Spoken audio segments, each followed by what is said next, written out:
My name is Naomi Campbell and I'm 18. I really enjoy dancing. I've always loved to perform. I did a lot of theater when I was in high school, but recently I've moved more into just the dancing aspect of it, especially cultural, so I've been doing a lot of Polynesian dance, Latin dance, Native American. It's one of my favorite pastimes. And I'm studying communications here at BYU. I really enjoyed being in the military. I don't think my experience in the military was as intense as some children's experiences might have been, because my dad was only deployed once for about 6 months, and it was to a non-violent deployment, so it wasn't as scary as some kids may have had it.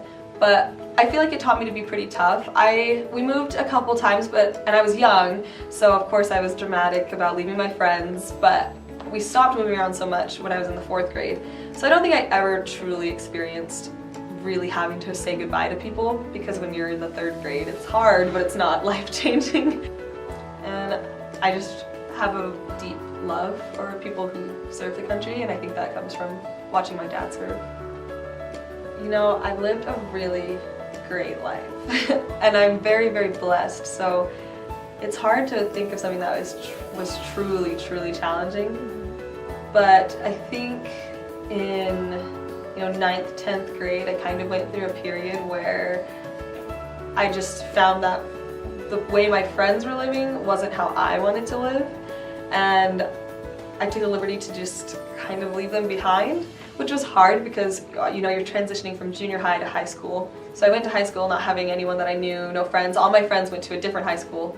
They all tried to get me to go there, but I told them, no, I really feel like I should go here. This is where I want to be.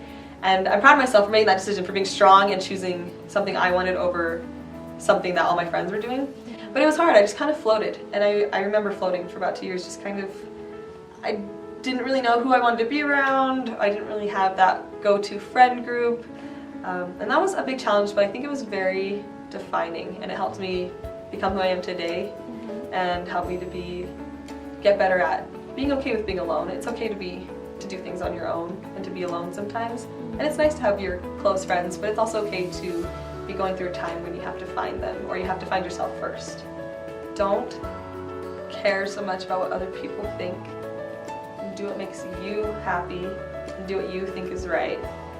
And just remember that the world is so much bigger than you think it is. So people have asked me this before, so I guess I'm really a happy person. But I remember a time, I don't know when it was, probably sometime in junior high, when I just realized I was being so negative all the time, and just everything was negative, and I watched people around me being negative and just complaining, and just about little things every day. And I decided I didn't want to be that anymore. And so I just kind of rewired my brain, I guess, and I would tell myself, if there's something to complain about, don't complain. So if I found something I didn't like, I would just say nope. Then I would, in my head, switch around and say, you know what, but here's a positive thing about this situation. Or with people who I thought were annoying or I didn't like them, instead of saying bad things, or if anything popped in my head, I would switch around and say, okay, well, here's one good thing about them. And I did that for a while, and I just did it until it became who I was. I think it's the little things that add up to make who you are. So I try really, really hard to just be positive in every little thing, so that overall I have a positive life. Personally, I want to be, this is something I decided on a long time ago, I just wanted to be someone who is so sure of themselves that nothing can bother them. Just very, not conceited, but just confident in who they are, what they believe, what they want, that they can't be bothered by little things, and they're able to, be an example to other people of someone who's confident and loving and caring and selfless. I like that I'm positive and optimistic. I like that I am not afraid of people. Like, if you need me to go talk to a stranger, I'll do it. Or get up in front of a crowd and say something, I can do it.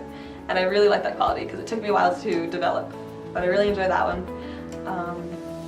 And I really like how I look, which might sound dumb, but I am really positive about my body image, and I think I am really pretty. Like, I don't have any, I thought it might be kind of weird, but I've come to really accept who I am inside and out, so I like that. Yeah, I've seen a lot of people just really feel like they have to wear makeup or they have to look a certain way. And I kind of see it in my siblings, like my little sister, she's growing up. But I grew up not being allowed to wear makeup, paint my nails till I was 16, and a lot of people thought that was weird. But I am so happy that my parents had that rule, because now I feel I don't really enjoy wearing makeup all that much, and I feel really good about how I look without it because I grew up just being okay without it. So I think that's a really important thing that my parents helped me develop. I also want to teach them how to be hard workers, because I think my parents did a pretty good job. I mean, I was babied quite a bit. I never really had a lot of experience having to be a super hard worker in my home, but he would always say, you know, you're a Campbell. Campbells don't do that, or Campbells do this, you know. We have a lot of pride in our, like, who we are and our name, and one thing that Campbells are, we're hard workers. We don't complain. If there's a problem, you figure it out. So that's something that I want to pass on to my kids. What comes to mind is my mom. I think she's very compassionate, and that's something I want to pass on, because she's always been really good at seeing others' needs and putting herself in others' shoes, and just loving unconditionally. That makes me a little emotional. So yeah, I just hope to grow up to be like her when I'm a mom and be able to pass it on to my kids.